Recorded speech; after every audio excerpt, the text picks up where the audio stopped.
He told me calmly, like he was doing me a favor. "You're lucky I still want you at your age." And I remember the way the words landed. Not like a slap, but like a slow, cold leak. A soundless puncture that let the air out of something I hadn't realized was already deflating. We were standing in his living room, surrounded by the usual evidence of his curated life, dim lighting art that matched the couch and wine decanted like we were on some movie set about successful people in love. I had just asked if we could skip another one of his industry galas, maybe go somewhere quiet instead, just the two of us. And he'd blinked at me slowly, like I was being unreasonable. Then he said it. That night, I didn't argue. I nodded, smiled, poured myself another glass of the too expensive Cabernet I didn't even like. But something inside me, something I'd kept buried under good manners and compromise, started to shift. Not an explosion, a quiet repositioning, the kind of internal movement that only becomes clear in hindsight. My name is Clara. I'm 45. I live in Charlotte, North Carolina, in a two-bedroom Craftsman with creaky wood floors and too many throw pillows. I used to teach third grade before I pivoted slowly, hesitantly into interior design. The switch wasn't dramatic, it was survival. After the divorce, I couldn't stay in a classroom filled with children's artwork when my own son had just gone off to college and my house echoed at night. Design saved me, gave me a language for building beauty out of brokenness. That's the thing no one tells you. After heartbreak, you don't need noise. You need form, lines, light, a way to put yourself back together, without explaining every wound. I met Graham on a Tuesday at a design expo. He was speaking on a panel about investing in local talent. Tall, silver-haired, handsome, in a self-assured country club kind of way. After his talk, he introduced himself with a firm handshake and a compliment about my scarf. Said he liked women who wore color boldly. I remember blushing. Not because of the words, but because of the attention. I hadn't dated seriously since the divorce. A few short stumbles, one awkward dinner with a man who talked about his ex the entire meal. Nothing lasting, nothing steady. So when Graham asked if I wanted to grab a drink sometime, I said yes. Grateful, curious, a little afraid. Our early months felt like a new script. We took weekend trips to Charleston, tried new restaurants with wine pairings I couldn't pronounce, attended gallery openings where he introduced me as his Clara, with a hand resting just lightly enough on my back. It was flattering. It was structured. It was everything I thought midlife dating was supposed to be: measured, mature, successful. But it wasn't intimate. There were moments, quiet ones, when I'd catch myself reaching for more. Not more attention, but more realness. I wanted to talk about my fears, about how sometimes the silence in my house at night felt like a second skin. I wanted to be held, not just touched, seen, not just referenced. But every time I moved in that direction, Graham pivoted, changed the subject, offered solutions, or worse, dismissed it entirely. "You think too much," he'd say with a smile. "You've got a good life now. Don't ruin it over feelings." So I stayed. I made myself small in tiny, invisible ways. I learned which dresses he preferred, the perfume he once called grown, but not old. I hosted brunches for his friends, laughed at jokes I didn't find funny, nodded through stories I'd heard before. I told myself this was the trade. At 45, you didn't get the fireworks, you got the foundation. And wasn't that enough? But that gala night changed everything. It started small. I came down the stairs wearing a deep emerald dress off the shoulder with gold earrings that had belonged to my grandmother. I felt beautiful, timeless, whole. Graham looked up from his drink, paused, and said, "That's a bold choice." I laughed, unsure. "Bold good or bold bad?" He sipped his scotch. "Just, maybe a little too much. You're not 30 anymore, Clara. Sometimes less is more." I stared at him, not with anger, just with that growing awareness that I was in a room with someone who didn't see me, not really. Someone who wanted me, curated, softened, edited. In the car ride to the gala, we didn't speak much. He chatted about work. I stared out the window, watching my reflection blur against the city lights. By the time we got home, after hours of smiling and standing beside him like a prop in heels that pinched, I'd had enough. I asked him plainly, "Do you ever think about what it means to really love someone? I mean deeply." He scoffed. actually scoffed. Love at our age is practical. Companionship. Anyone looking for butterflies at 45 is delusional. I pressed. Not for a fight, but for honesty. Do you love me, Graham? He leaned against the doorframe, loosened his tie, and exhaled like the question exhausted him. You're a beautiful woman. You're kind. You're safe. But you're too old to start over. I'm probably the best shot you'll get at this point. That's just the reality. The air went still. I didn't cry. I didn't yell. I just walked upstairs, peeled off the emerald dress, and stared at myself in the mirror. I looked tired. Not because of my age, but because of the years I'd spent trying to earn someone else's idea of enoughness. That night, I didn't sleep. I sat on the edge of my bed with a blanket around my shoulders, remembering who I was before all the shrinking, before the compromises. And sometime around 4 a.m., I stood up, opened my laptop, and started making a list. Not a revenge list, not a breakup list, just a me list.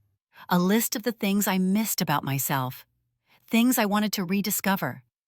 Because if I was too old to fall in love again, then I might as well fall in love with myself. And for the first time in a long time, that idea didn't feel sad.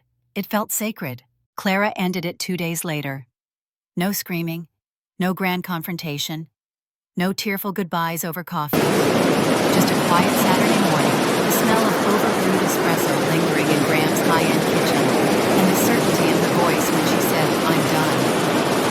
Graham blinked like he hadn't heard her correctly. She said it again softly, but with that strange steel that only grows when disappointment has fermented into clarity. He laughed, sharp. "You're joking." "I'm not," she said, wrapping her sweater tighter around her. "This isn't love. It's maintenance. And I don't want to be maintained. I want to be met."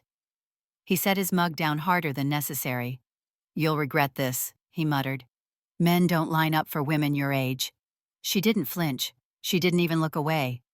Instead, she picked up her purse, adjusted the strap, and walked toward the door. "Then it's a good thing I'm not waiting in line," she said, closing it gently behind her. It wasn't an explosion. It was an ending that hummed with finality, the kind that doesn't burn, but freezes. That leaves no ash, only absence. For the first time in months, Clara's home felt like hers again. She dropped her keys in the ceramic dish by the door, kicked off her boots, and stood in the middle of her quiet living room, letting the silence fill her. Not the sharp, lonely silence of post-divorce years ago, but something else. A silence that asked nothing of her. That simply let her breathe. Her phone buzzed constantly for the next week. Her friend Lauren sent 3 heart emojis and a proud of you text. Others weren't so gentle. One acquaintance from her design circle messaged, "You sure starting over at 45 isn't for the faint of heart?" Clara didn't reply to that one. She didn't need to justify her freedom. Instead, she began rebuilding her life not from scratch, but from center. She started journaling again each night after dinner, curled on the couch with peppermint tea and soft jazz humming in the background. She wrote without censors, pages filled with rage softness, old wounds, unexpected laughter. Her journal didn't judge. It just received. She spent Saturday mornings wandering through thrift stores, fingers brushing across vintage fabrics, mismatched dishes, frames chipped in just the right way. She called it treasure hunting. Sometimes she found old watercolor kits tucked into boxes for $2. She bought them all. One afternoon, she cleared her kitchen table, set out paints and a mason jar of water, and started painting again. Her hand shook at first. It had been years. But slowly the brush remembered. She painted women full-bodied, joyful, weary, powerful. Women who looked like her mother, like the parts of herself she hadn't looked at in a long time. She cooked for herself, too. Not survival meals, not salads eaten standing over the sink, but real meals. A roasted sweet potato and garlic soup she'd once learned in a cooking class during her marriage. Braised greens with caramelized onions. Peach cobbler just for one. She lit candles, played Otis Redding, and sat at the table like she was her own guest. Some nights were harder. especially the nights when her mind wandered back to the last time she'd felt this adrift 7 years earlier, when her ex-husband had left her at 38 for a colleague 10 years younger. That memory had collected dust until Graham's words stirred it loose. The way her ex had packed up his side of the closet with surgical precision said, "You're a good woman. Clara, just not the woman I want anymore." The way she'd sat on the kitchen floor afterward thinking maybe she'd become invisible. This time, though, she didn't run from the memory. She faced it, she wrote about it, she named the hurt, and she forgave the version of herself who had believed that kind of betrayal was proof she wasn't worthy. She started therapy. A warm-eyed woman named Lisa with a bookshelf full of bell hooks and a soft voice that always asked, "And how did that feel in your body?" Clara cried in that office. Laughed too. She admitted that sometimes she still believed she had to earn her place in someone's heart. That if she cooked the right meal, wore the right lipstick, said the right thing, maybe, just maybe, she'd be enough. Lisa never interrupted. Just offered her truth wrapped in grace. You were never meant to audition. Clara took long walks every evening, her version of church. No headphones. Just the sound of her breath, her boots against pavement, the soft rustle of leaves. She walked until her chest didn't feel tight anymore, until she could look at the sky without aching. Then one evening, while reorganizing her desk drawers, she found a flyer for a local seminar, Legal Tools for Small Business Women. She stared at it for a minute, the memory vague, probably handed to her months ago at a design market. She almost threw it away. Then something in her said, "Go." It was being held at a modest conference space downtown, the kind of place with industrial carpet and cheap coffee in paper cups. Clara walked in wearing a black turtleneck and jeans notebook in hand and sat in the back row. No makeup, no plan, just presence. The room was filled with women, some in blazers, others in yoga pants, all of them carrying dreams bigger than their budgets. A speaker introduced herself at the podium. "I know we often talk about capital in marketing, but today's session is about something just as essential: protection. Your ideas, your labor, your voice." Clara leaned in. As the woman spoke about contracts, licensing, LLCs, and the fine print, too many women ignored, Clara began to feel something she hadn't in a while prepared. Not just to rebuild her business, but to rebuild her life with intention. On her terms. She scribbled notes furiously, circled names, highlighted phrases like creative ownership and liability boundaries. It felt like putting bricks beneath her feet. A new kind of foundation. The session ended. Clara stood slowly, tucking her notes into her purse. She didn't rush out. She stayed lingered in the back, watched the women gather in circles, sharing cards and stories. And for the first time since Graham's final words echoed in her mind, Clara no longer felt too old. She felt ready. He entered the room just after the second breakout session, tall, composed in a tailored gray suit that managed to look both expensive and lived in. The kind of suit worn by someone who didn't need to prove anything. His presence was quiet, not commanding, but unmistakable. Clara noticed his watch first. A vintage piece leather band worn soft, the kind of thing passed down, not bought. He stood by the door for a moment, scanning the room with calm eyes that smiled before his mouth did. Clara barely registered him at first. She was busy reviewing her notes, underlining a section about sole proprietorships and vendor contracts. But something about his steadiness cut through the hum of networking voices and lukewarm coffee. When the moderator introduced him, "Please welcome Daniel Walsh, a partner at Walsh and Emery Legal." Clara looked up, then froze. The name tugged at something familiar. Daniel Walsh. It rang in her mind like a distant bell, a memory just out of reach. He stepped to the front with ease, thanked the room, and began his talk not with a dramatic pitch, but with a story. "When I was 9, he said my mother started a catering business out of our garage. She used to sign contracts she didn't fully read, trust vendors who overcharged her, and skip the fine print, because as she'd say, 'Daniel, I'm just feeding people.' Years later, when I became a lawyer, I told her feeding people is sacred work, but so is protecting what you've built." The room went quiet. Every woman leaned in. Clara found herself unexpectedly moved. There was nothing slick about him, No bravado. Just a man who seemed to understand what was at stake when women created something from the ground up. He spoke for 20 minutes, weaving in legal frameworks and anecdotal wisdom. He mentioned things she hadn't even considered: IP clauses, advisory equity traps, what default really meant in a vendor agreement. But more than that, he spoke with deep respect, not just for business, but for builders. After the session, Clara lingered by the table of handouts and coffee cups, debating whether she needed another caffeine hit. That's when she felt someone beside her. "Careful," a voice said dryly. "The third cup's where the contracts start to look romantic." Clara turned, and there he was, Daniel, holding a white paper cup in one hand and offering her the carafe with the other. She let out a soft laugh, startled by how easy it felt. "Well, I guess I'm about to fall in love with a liability clause." He chuckled, his smile lines deepening. "Happens to the best of us." She took the cup. "Thanks. I liked your questions," he said, not performative, just present. "You're the one who asked about arbitration versus mediation, right?" Clara blinked. "Yes, that was me." He nodded. "Smart ask. Most people miss that." There was a pause. "Comfortable?" "I'm Clara," she offered. "Daniel." He extended his hand. It was warm, his grip steady but not overbearing. "I know," she said before she could stop herself. I think you used to be Graham Lorne's lawyer?" His brows lifted, just slightly surprised, but not unsettled. "I was, years ago." Clara smiled faintly. "I used to date him." Daniel didn't flinch, just nodded with a quiet, unreadable expression. "I'm sorry."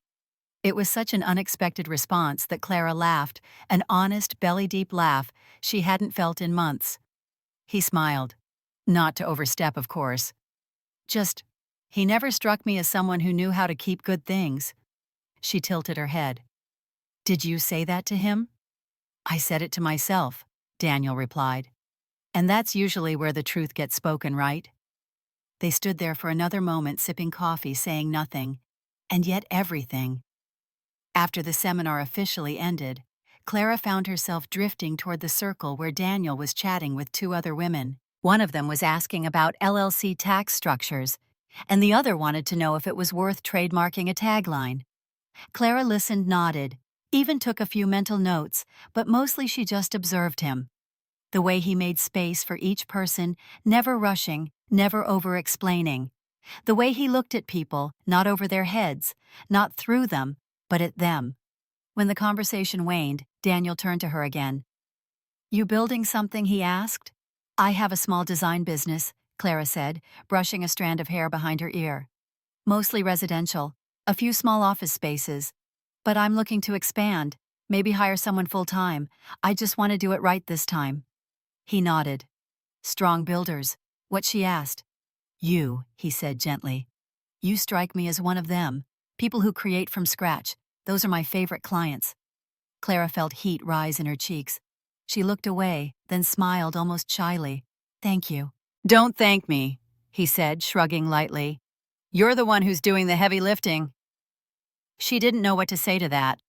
So she just sipped her coffee and stood beside him, the air between them suddenly warm, intimate, charged. When it came time to leave, he walked her to the elevator.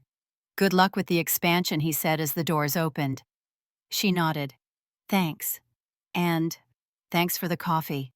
"My pleasure," he said.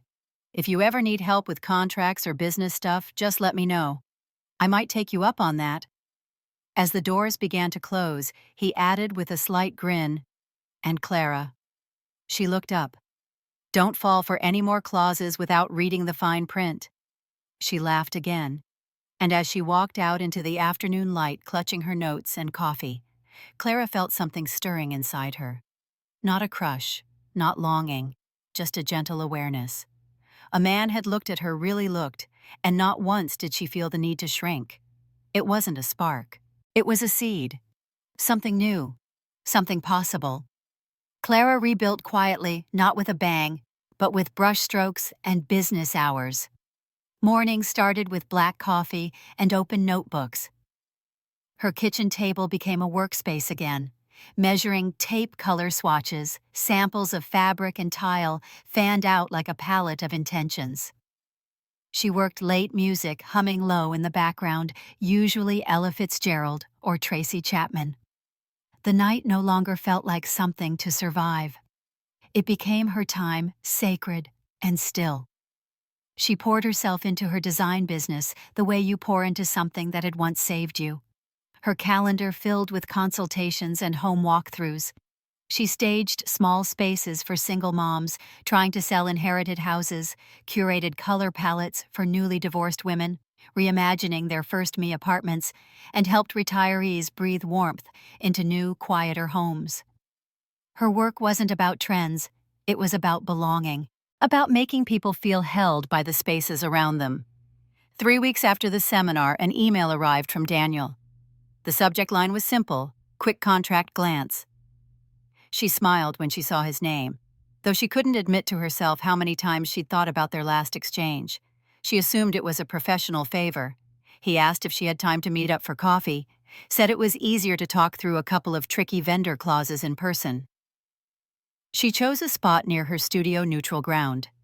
When she arrived, he was already seated, sleeves rolled up, reading over her packet like it mattered. That alone caught her off guard. They talked contracts, sure, but somewhere between the discussion of indemnity language and payment schedules, the conversation wandered. He asked how she came into design, and she told him about the first apartment she furnished after her divorce. A 900-square-foot place with peeling linoleum floors and walls she painted coral, just to prove to herself she could choose joy again. He smiled, not just with his lips, but with something deeper, and said, "I think people forget that rebuilding is also a kind of art." They stayed for 2 hours. Neither of them noticed. When she got home that evening, Clara didn't dive into emails or projects.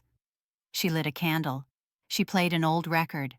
She sat on the couch and let herself replay their conversation, not obsessively, but gently, like running her fingers over fabric she was thinking of sewing with. Over the next few months, their paths began crossing more frequently. Charlotte was a big city, but the creative business community was small and surprisingly intimate. There was a neighborhood revitalization event where Clara was on a panel about design equity, and Daniel showed up quietly in the back, taking notes, then slipping out without saying a word. Later, she found an email in her inbox. "You were brilliant. Just had to say that." At a businesswomen's luncheon in South End, he sat across from her at a shared table. The food was forgettable, but their conversation wasn't. He listened like her words were worth waiting for, never interrupting, never one-upping. It was disarming. In the best way. He never flirted. He never lingered too long. But every time he looked at her, she felt seen, not for her appearance or her resume or what she could give, but for her presence. And after years of being measured against youth, against expectation, against silence, that kind of attention felt revolutionary. Clara started laughing more. At first it caught her off guard. She'd be mixing paint and chuckle to herself about a joke he'd made, or stumble across a fabric swatch that reminded her of the ridiculous sweater Graham once told her looked too youthful, and she'd laugh because now she loved that color. Music came back into her apartment, not just as background noise, but as invitation. She played Nina Simone while she cooked, danced in her socks while setting the table for one. There were no more frozen meals eaten standing up. She plated her food, she lit candles. She cooked for herself like she was company. Some nights she'd lie in bed and remember the way Daniel's hand brushed hers while passing a document, or the way his voice lowered when he said something thoughtful. She caught herself imagining what it might feel like to kiss him, and that thought terrified her more than she expected, not because she didn't want it, but because wanting it meant she might be open again, vulnerable, exposed. And yet, it thrilled her, in the soft, quiet kind of way that makes you hope instead of brace. One afternoon, after a site visit on the west side of town, Clara stopped at a corner cafe. She sat near the window with her sketchbook, designing a reading nook for a client when she saw him walking by Daniel in his gray blazer, phone in hand. He noticed her through the glass, smiled and waved. She smiled back. He didn't come in, just kept walking. But her heart fluttered just a little. Later that night, she stood in front of her bathroom mirror, brushing her hair before bed, and caught her reflection smiling. not at herself, at something inside her, at the part that had once been dormant and was now slowly blooming. She didn't know what this was becoming. She didn't know if Daniel felt the same. But for the first time in a long while, Clara didn't need to control the outcome. She just wanted to feel it, to be present in the slowly unfolding. She had spent so long being chosen or not chosen by others that this gentle return to herself and to someone who saw her without performance felt like home. And when she closed her eyes that night, she didn't dream of weddings or grand romantic gestures. She dreamed of laughter, of slow mornings, of conversation that left her feeling fuller, not smaller. It wasn't love yet, but it was something sacred. It was trust in motion. It was a Saturday in early fall, the kind of evening that sat perfectly between warmth and chill. Clara stood on Daniel's front porch, holding a bottle of wine and a small bowl of her late mother's marinated olives. His house was tucked in a quiet neighborhood, just outside the city where the trees arched like old friends, and porch lights glowed like lanterns guiding people home. She had never been to his house before, but it already felt familiar, intentional soft around the edges, like everything inside had a story. When Daniel opened the door, he smiled in that calm, understated way of his. No big declarations, no dramatic compliments. Just, you made it with a warmth that settled in Clara's chest. There were 8 people in total friends of his from law school, a neighbor who ran a community garden, a couple who'd been together for 20 years, and still shared plates like teenagers. The food was simple grilled vegetables, herbed chicken crusty bread, and bottles of wine passed around without formality. Someone put on a playlist jazz with the occasional Al Green track slipping in like a wink. Clara wasn't the loudest at the table, but she wasn't invisible either.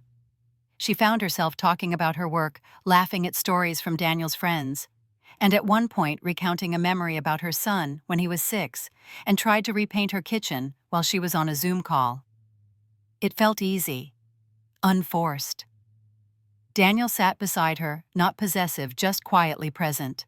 Their shoulders brushed now and then, and each time it happened she felt her skin hum like it had just remembered how to be awake. As the sky dimmed and the stars began to show up like shy guests, the group moved to the backyard where a fire pit flickered softly. Blankets were passed around.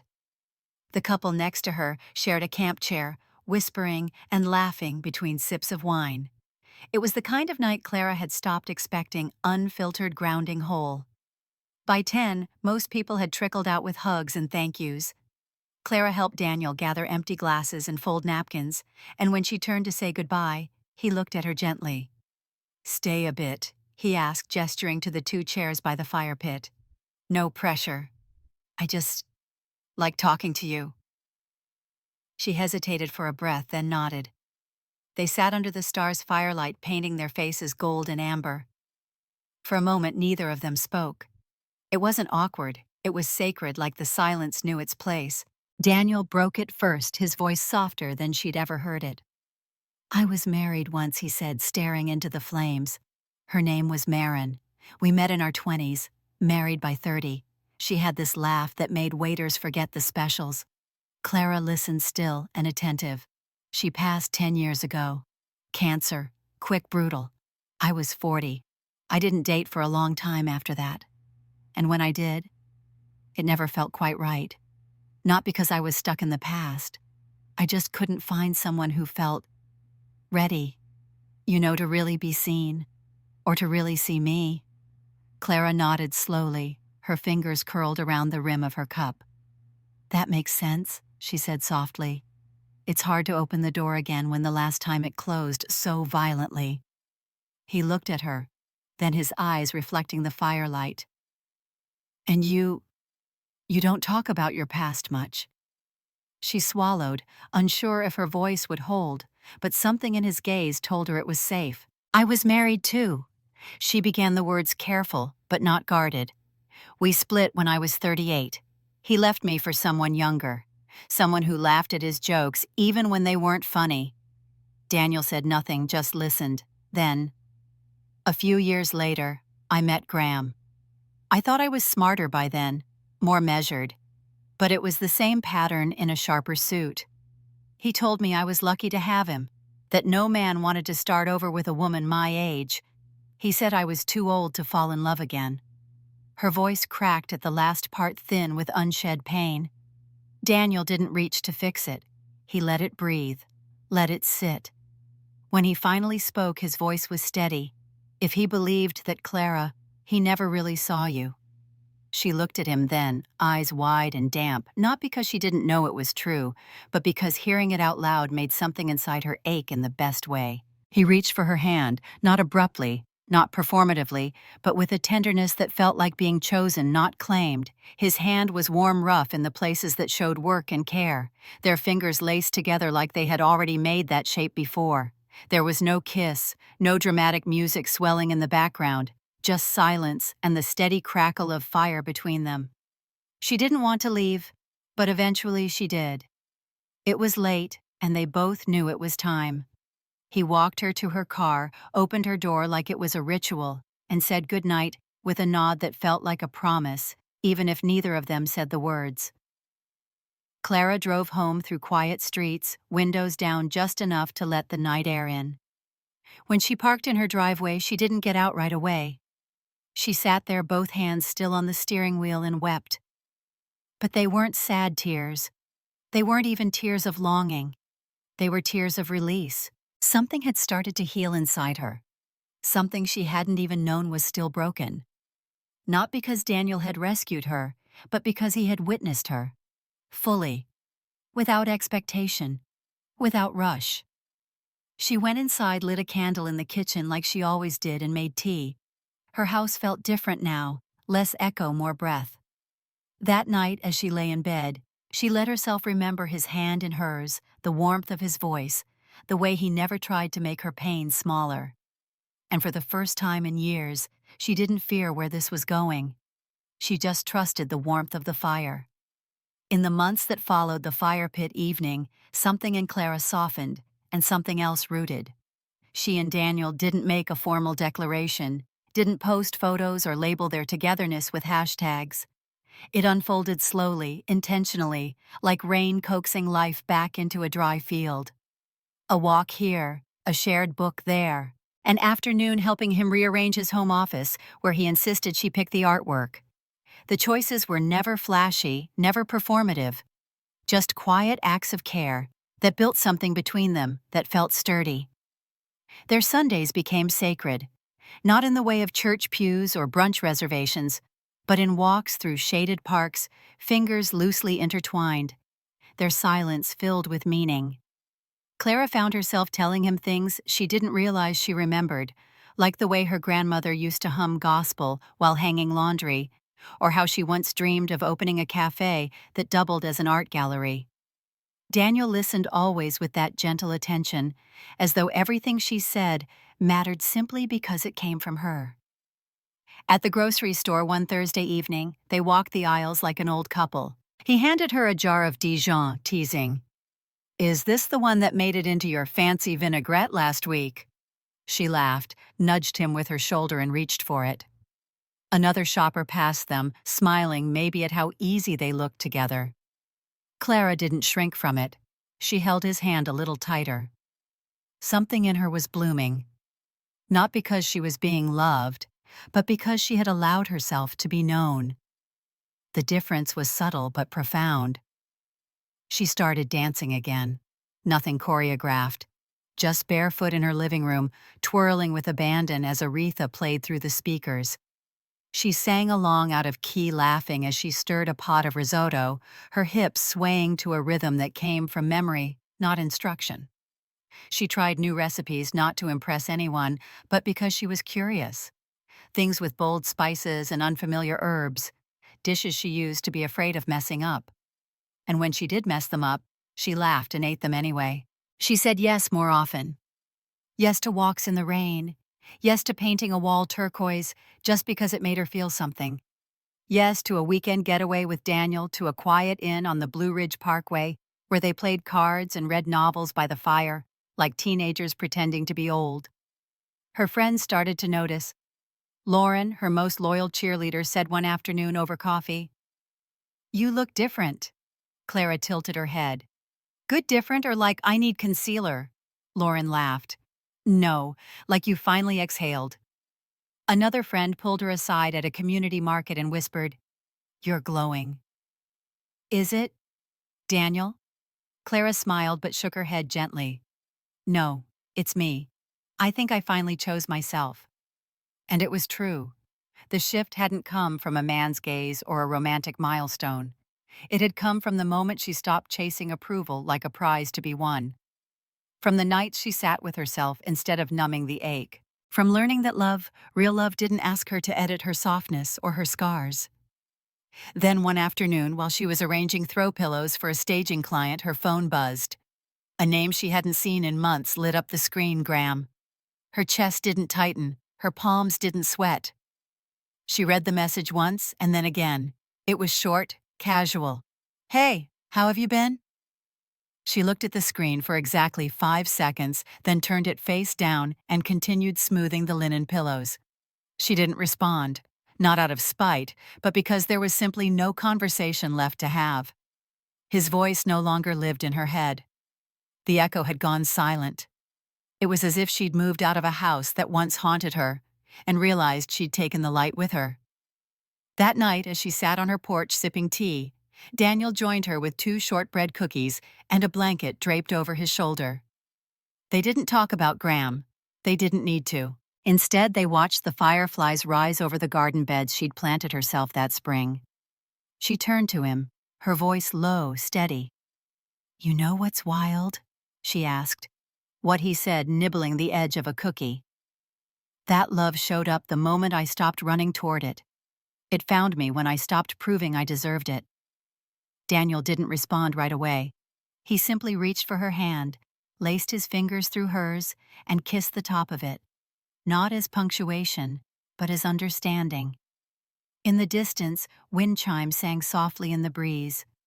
Clara leaned her head against his shoulder, exhaled, and let herself feel the fullness of the moment. Not as reward, not as closure, but as continuation. She hadn't been rescued. She had been revealed. And it felt like coming home. It happened quietly, the way the best things do. 1 year after their first coffee, after the contract chat that turned into a 2-hour unfolding of stories and shared laughter, Daniel led Clara through the botanical garden, where they'd taken their first walk together. The same garden, where she'd once paused beside a row of blush peonies and said more to herself than to him, I used to think love had to be grand, to be real. This time, there was no small talk, no speeches, no kneeling. Just Daniel's hand finding hers under the filtered light of an early spring afternoon, his voice steady as he said, I've known a lot of people, Clara, but I've only ever known one you. I know it's you. Will you marry me? She didn't cry.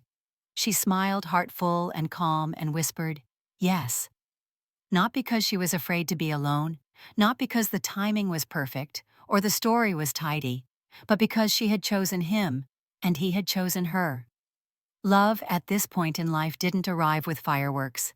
It arrived with clarity. The wedding came 3 months later. No ballroom, no aisle flanked with rose arches, just the backyard of their new shared home. Daniel's house, now Clara's too. She'd helped redesign the patio, painted the old deck beams a soft driftwood gray, and strung up warm cafe lights that glowed like laughter on a summer night.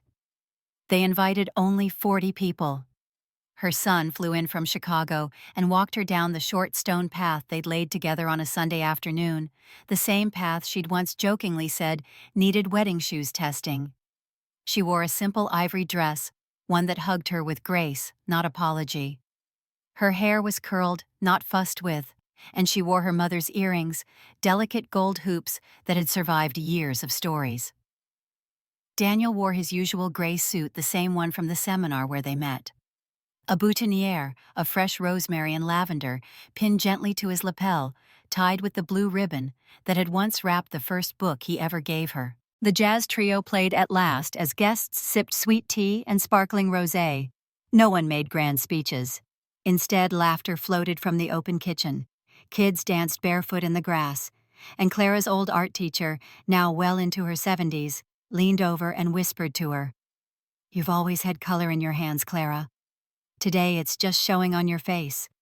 Her therapist was there, seated in the second row, a soft smile on her lips. Clara had sent her the invitation, not expecting she'd come, but hoping she would. They exchanged a nod as Clara passed something unspoken and powerful gratitude for the healing that made space for this day to exist. The ceremony was 15 minutes. They stood hand in hand beneath a wooden trellis Clara and her son had stained the week before. The officiant, a friend of Daniel's who ran a nonprofit for widowed families, spoke briefly about second chances, about the courage it takes to rebuild, about love, not as rescue, but as recognition. When Clara looked into Daniel's eyes, she didn't feel butterflies. She felt steadiness, safety, a soft fire lit from mutual knowing. She didn't need him to complete her. She simply knew that in a world where she had finally chosen herself, he was the person she wanted beside her. As they exchanged vows, a breeze swept through the garden, rustling the leaves above them, almost as if nature itself paused to bear witness. During the reception, as Clara chatted with friends near the lemonade table, she caught the sound of someone murmuring behind her. Two women from the local business circle. One leaned over to the other and asked quietly, but not quietly enough, "Isn't that Graham's old lawyer?" The second woman smiled, sipped her drink, and replied, "No, he's Clara's husband now." Clara didn't turn. She didn't flinch. She simply smiled, her eyes crinkling at the corners. Not with smugness, not with vengeance, just peace. Because this moment, this love, it had nothing to do with Graham. This was never about proving him wrong. This was about living her truth aloud. Later in the evening, Clara sat beside Daniel near the fire pit. Yes, that fire pit, the one where months ago he had first told her about Marin, and she had whispered her hurt about being called too old to love. Tonight the fire burned again, but brighter. Not as a confession space, but as celebration.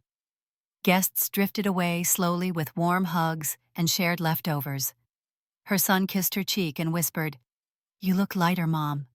And she did. Not because she'd been given anything, but because she'd released everything that had once made her feel small. Daniel took her hand, twirled her once under the string lights, and said, "You remember the first time you danced in front of me?" She laughed. Barefoot, to Aretha, with tomato sauce on the stove. He leaned in, kissed her forehead, and said, "I knew then." They didn't need cake towers or choreographed first dances, just a night where love felt like a gentle reclaiming. As the last ember dimmed, Clara sat in the quiet backyard now filled with new memories, and thought about all the versions of herself she had once carried. The girl who thought she needed permission to be adored. The woman who tolerated Graham's absence disguised as presence. The version of her who almost said yes to a life of shrinking. But none of those versions stood here now.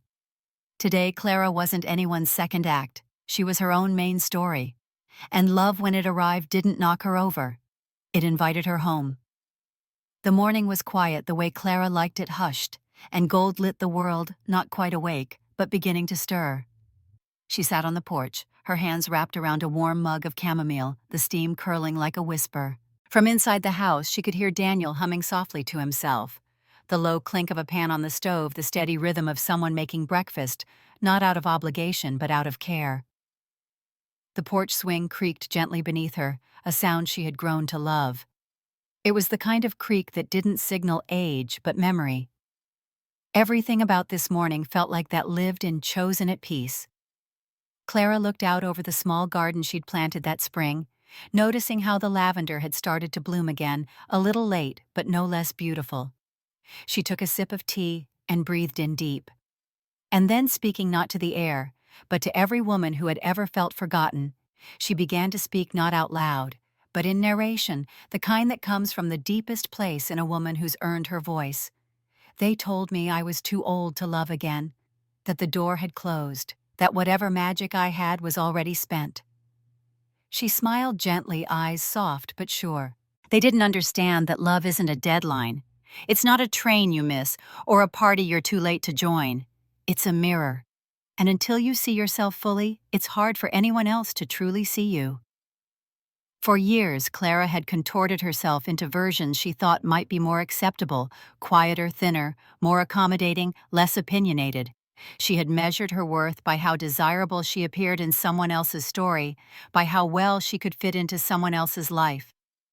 And then one day, a man had looked at her and said almost casually that no man wanted to start over with a woman her age. It wasn't just the words that wounded, it was the quiet cruelty of them. The way they implied her time had passed, that she was somehow a relic. But what Graham didn't know, what no one truly knew, was that those words didn't destroy her. They excavated her. They cracked open the soil she'd buried herself under for years, the soil of shame, self-doubt, compromise. And underneath it all, there, she was whole, wanting radiant. That version of her hadn't been destroyed. She had been waiting. Daniel stepped out onto the porch apron, tied over his button-down, coffee in hand. "The eggs are almost done," he said with a soft smile. She looked up at him and nodded, her heart full of a quiet joy that asked for nothing more than the present moment. "I'll be in soon." Later that evening, the living room would be full of women, 40 and 50 and 60-somethings, who had stories that had almost been silenced. They came every month now to this small, intentionally crafted gathering Clara called the Still Blooming Circle. Tonight's guest speaker was a woman named Tasha, recently divorced at 47 after 20 years of marriage. Clara had met her at the grocery store of all places, after overhearing her speak nervously about starting over. Clara had handed her a card and said, "You don't have to figure it all out, just come sit with us." Now Tasha stood near the small standing mic in the living room, hands shaking slightly as she looked out at the sea of kind, knowing eyes. Clara stood beside her, sensing the fear and weight that comes with being heard after years of being dismissed. She leaned in gently, reached for her hand, and whispered, "You're not too late. You're just getting started." Tasha's shoulders relaxed. She smiled, and then she spoke. Later, after the women had gone home with full notebooks and fuller hearts, Clara sat on the couch with Daniel, feet tucked beneath her, wine glass in hand. She thought of her younger self, tired, afraid, trying to squeeze into relationships that didn't fit, trying to make herself small so someone else could feel big. And now here she was, centered, honest, open. She had not been rescued. She had rescued herself. Love had come, yes, but only after she'd made room for it, only after she'd stopped begging to be chosen and began choosing herself. On her desk upstairs sat a folder titled, "The Book I'll Write Someday."